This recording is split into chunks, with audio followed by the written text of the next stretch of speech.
Hey, what's up? This is Chosen, and this video is going to be a regular Rift farming guide for Demon Hunters, so let's get into it. Okay, so first off, this build's going to be revolving around fire because I like the combination of Arsenal and Ballistics. I like the consistent damage it provides. Demon Hunter is a really good class for farming bounties and rifts and doing speed farming, so there are cold and physical builds you can try out. I prefer fire, so that's what I'm going to be going over in this video. And also a couple things I want to touch on. This build revolves around being fast. So, you know, I see people all the time that are like Paragon 300 and they're in T13. Like, just because you can clear T13 doesn't mean you should. As a general guideline, I think I went over this in a different video from a few months ago. If you are under like Paragon 500, you want to be in T10 or T11. If you are like Paragon 500 to 1300, somewhere in there, you want to be in T11 or T12. And then once you're high Paragon, like, you know, 1300, 1400, 1500, then you probably have enough main stat and gear to do T13 efficiently. That's kind of a general guideline. And what you want is elite fights to take less than 1 second. So when you engage an elite 1000, that elite should be dead. You don't want to be stopping to hack away at elites, or you're playing too high. You can play on T6, T8, T10. Like, you don't have to force yourself into T13. You want to be killing mobs and progressing quickly through the rift.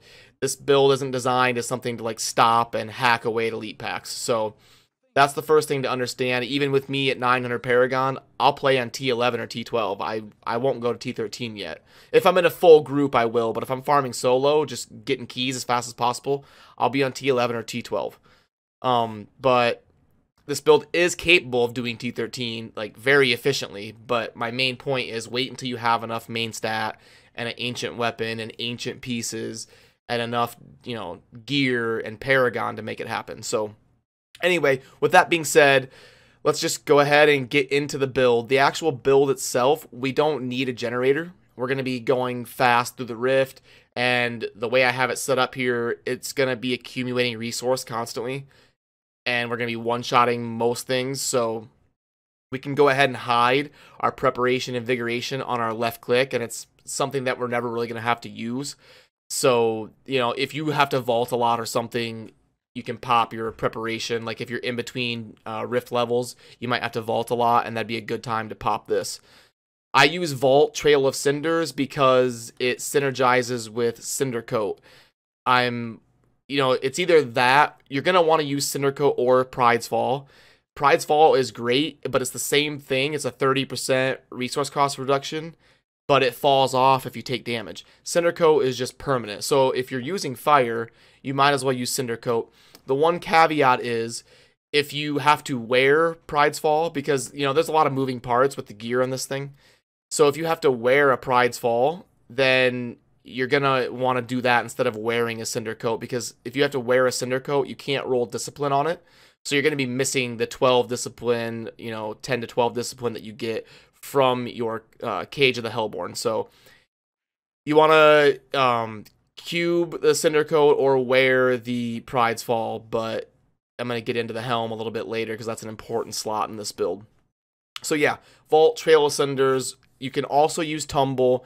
Tumble works better if you're going to be vaulting a lot, but I'm just like vaulting once to the next pack, so I use the Trail of Cinders.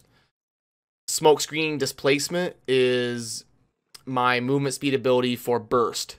Like, I see a pack coming up, I just use Smokescreen Burst right to it. Or if I go to a new rift level, I pop my Smokescreen to get that burst of speed to enter into the rift.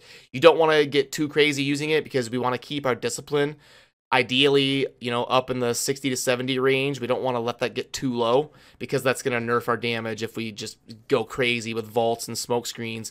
Let that discipline get down to 30. That's going to really nerf our damage.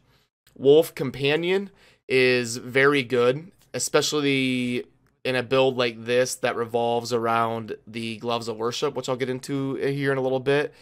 But It's basically 15% damage for 10 seconds, but the uptime on this thing is like 50 to 60%, depending on your cooldown. So we're going to be getting like an 8 to 10% damage increase just throughout the cycle of rifting.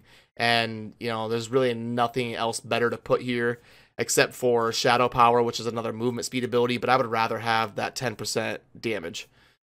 And it's actually 15% damage when we have an Empowered Shrine for 10 minutes. So I think it's better than having that other movement speed ability, but that is something you can kind of play around with yourself. Vengeance, Seath, the build kind of revolves around this being a staple, so this is pretty much mandatory. And the build also revolves around multi-shot Arsenal, so that's pretty much mandatory on this fire version of it. Now, the passives, I think Blood Vengeance is a huge quality of life thing. It's going to synergize well with the gear that we're wearing, with the Boon of the Hoarder and the Avarice Band. You're going to be vacuuming up those health globes constantly to keep your hatred and your discipline maxed out because we're not running a generator. So I think this is pretty mandatory. Ballistics is also really good. It gives you a lot of damage. So if you're going to be using Arsenal, you want to use Ballistics. So I think that's also pretty mandatory. I play hardcore, so my builds are always going to be hardcore friendly. So in my opinion, awareness is going to be a definite need because I play hardcore, obviously. Now, those are the three you really want. Blood Vengeance, Ballistics, and Awareness if you're playing hardcore. If you're not, then it changes a little bit. You can drop Awareness for the two passes I'm going to talk about. Hot Pursuit and Tactical Advantage, which I have on my Hellfire Amulet. It's great if you can get both of them. But if you can't get a Hellfire Amulet that has one of these 5 passives, you might not be able to get all 5. You might have to drop Awareness if you're on softcore, or play around with just having the one movement speed ability. If you don't have a Hellfire Amulet, then I would recommend putting Tactical Advantage on here and running with this setup. Since I have Tactical Advantage on my Hellfire, I went with the Hot Pursuit to give me 2 movement speed passives, but yeah, again, if you don't have a Hellfire Amulet, I would go with this setup right here. So now let's just go ahead and get into the gear. And another little side note, you know, I like to do this when I'm farming, this little setup down here. That way I'm not having to go to my stash after every single rift and clear out my gems and my keystones and everything. So I just like to keep everything right here in the bottom right of my inventory, and then I can just play. Just rift, salvage, and I don't ever have to really go to my stash. And then the gear.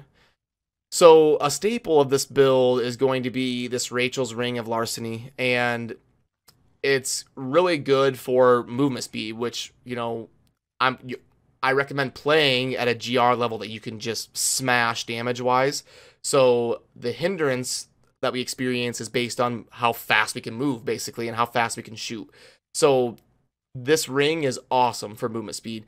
Now, the thing is, I was lucky and found a primal one this season, so I got the Chance to Fear maxed out at 5.1. I would recommend trying to find one that has at least like 3.8 or 4. If it's under that, if it's like 2 or 3, I would wait off and use like a Stone of Jordan instead. But I wanted a build that didn't have focus and restraint. Now, obviously, if you're low Paragon or something and you don't have the damage yet, yeah, you want a Rift with focus and restraint. It's great for damage and it's a great choice. And it probably does more damage than my setup, but in my setup, I don't really need more damage. I need the movement speed and the pickup radius that Avarice Band and Rachel's Ring of Larceny give me. Now, Rachel's Ring of Larceny is going to synergize with our helm having Chance to Fear on it. And to run this build, I would recommend having at least 7 to 8% fear. You can still do it at 6 or 7, but I wouldn't say it's optimal till 8 or 9, because you want to proc that movement speed effect from Rachel's Ring as often as possible. I was lucky and I have almost 10% Chance to Fear, which is really good, and it makes the build perform very well, as you can see up in the, I believe I'm showing game footage during this time on the actual video after production, but you can proc that very often. It's basically permanent movement speed. So Helm is the only piece that we can get Chance to Fear on. So you really want to find a Helm that rolls Dexterity, crit chance, and multi-shot damage. That way you can roll the secondary as chance to fear. Now, that's really hard to do, and you're probably not going to get it perfect, but you at least want dex and vitality, and then either multi-shot damage or crit chance, and then roll the secondary to chance to fear to bring you up to that at least like 8% range of fear so that you can proc this ring. The other ring is from doing bounties. I believe it's Act 3, if I remember right, that the Avarice Band comes out of. And this is going to be really good to synergize with Boon of the Hoarder and vacuum up all those health globes that we're getting from our Blood Vengeance passive so that we never have to stop. We can just keep going. And it's a really good quality of life thing for rifts. We don't ever have to run around and pick up the progression globes or anything, or health globes. We can just go.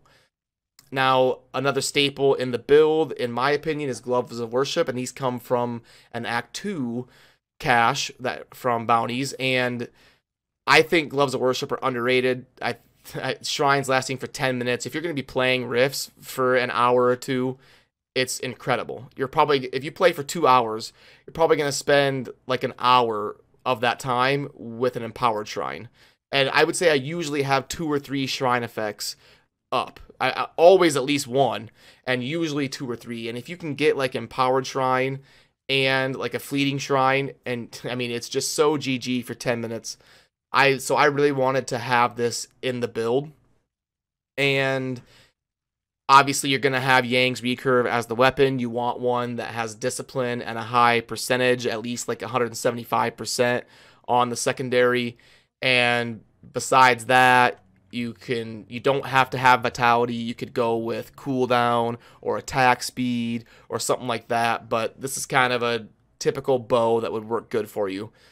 We also need the gold wrap as a belt because obviously we're going to be picking up all that gold, and it's nice to just be able to stand in Moltens and not have to worry about moving out of the way. You're basically invulnerable. You can't die during the rift if you're playing efficiently and properly. Now, if you really want, you can drop this for Krelm's Belt or something, like a Witching Hour maybe, and the Krelm's Belt will give you even more movement speed. So if you're on softcore and you think you are doing a good job surviving, you can actually swap out the gold wrap for like a Krelm's Belt. I would still recommend Boon of the Hoarder because it's going to give you that burst of movement speed basically permanently. The bracers are another interesting slot. I go with the Warzeshian arm guards because I like the permanent movement speed. There is an argument to be made for running Nemesis bracers here because you can get those elite packs on those shrines that you're finding. And honestly, you may be able to clear more rifts per hour if you have Nemesis bracers. It'd be really close. But I like the quality of life and how the build performs with the most movement speed I can get, so that's why I go with the Warzeshian. It just feels better to play it. It just feels like the build performs better, and I don't want to keep Nemesis bracers in my inventory and like swap them out constantly every time I find a pylon. So, you know, when I'm farming, I want to be as lazy as possible. I want to just go. That's why I keep these in my inventory. I don't even go to my stash in between rifts. I just open a rift, go. I don't want to be swapping gear or doing any of that stuff, but if you really want the Nemesis bracers, you can keep them in your inventory and swap them out on every pylon. Normally, if you're in a 4-person group, someone's going to have Nemesis bracers, so you don't even have to worry about it unless you're solo. And then I think the Deadman Legacy quiver is obviously a staple of the build. Ideally, you want something like this with discipline and a high percentage on the multi-shot. It's nice to have 8 cooldown in this slot, and you don't really need to worry about having vitality on it. The shoulders are you must have cooldown on them because this is going to be one of those pieces that you need to get cooldown from. Also, really quickly, I want to talk about how much cooldown you're going to want for this build. You're going to want about 36 to 39% cooldown. If you're under like 37, you might not have 100% uptime on your Vengeance. If you have 38, you should be perfectly fine. It's going to help you to keep that Vengeance up permanently, so there's no drop-off on your Hatred generation, and you can also get more wolves out and stuff like that for damage. And as a general rule, for the build, now I'm talking in generalities, you want about 50% crit chance and about 400% crit damage. So that's kind of a good goal to aim for there. and you want 38% cooldown. So I think that's kind of all the pieces. Let's go over the cube. I think I did a little bit earlier, but Dawn is 100% required. You gotta have that as your weapon so you can keep the resource and keep your Vengeance Seath going permanently. I like to put Cindercoat here. It's one of the advantages of running fire is I have the choice between Pride's Fall and Cindercoat. I like to go with the Cindercoat because it's permanent instead of dropping off when I take damage. And for the ring, we're going to put the Ring of Royal Grandeur because it's going to allow me to run the Gloves of Worship, which I think are incredible for farming rifts. So I think that covers everything. It's going to be 6-piece, unhallowed set, multi-shot. I went over the build, I went over the cube, and I showed some gameplay footage. A Hellfire ring or a Hellfire amulet is great to get. If you don't have a Hellfire amulet, you can just basically replace that slot with any amulet you find that has... Ideally, you want a trifecta that has crit chance, crit damage, and fire damage with a socket. But anything with dex, crit chance, and crit damage and a socket would be good for this and would perform well if you don't have a Hellfire amulet. You get the Hellfire amulet from doing Uber bosses that you get from the machines, from the Key Wardens. So yeah, that basically covers the build. I will put a picture in the video description so that you can easily pull it up and copy everything so that you don't have to like pause the video or anything. But yeah, if you have any questions, feel free to leave a comment and I will do my best to help you out. As always, have a good rest of your day and thanks for watching. Peace.